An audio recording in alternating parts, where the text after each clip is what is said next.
On my previous video with the dollar store HHO generator, here it is. I said I was going to see if it can improve MPG on a car, if I install it on a car. I'm planning to, Lord willing, to do it on this car. It is a 2001 Honda CRV. It has 190,000 miles on it, but it runs really well. I think it'll be perfect to run the tests on this thing. If I remember, I haven't drove it in a while, but if I remember correctly, this car got, for me anyway, about 24 MPG. It is a manual transmission.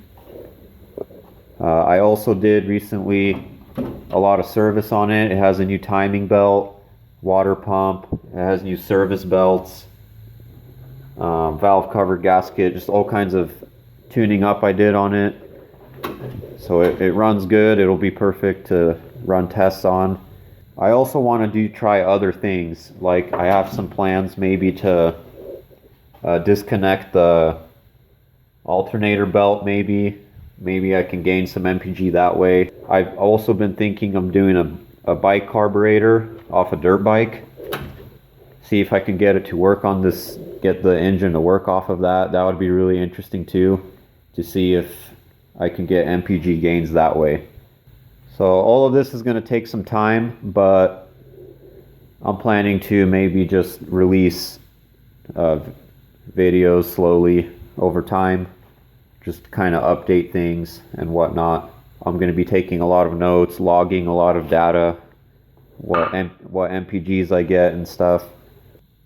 So that's kind of the plan. Got lots of ideas and stuff. According to Google, this car gets 19 city, 23 MPG highway. Like I said earlier, I think I got 24 on this just from driving habits, and it is a manual, so I think that helps too. But I think it'd be really cool to get it up to like 30, see if that's possible. That would be really cool because the 2023 Honda CRV is rated at 30 combined. So if we can get this thing to 30, I think that would be a success. Subscribe, leave comments, share ideas. I think it would be a cool project. Possibly save a lot of gas this way.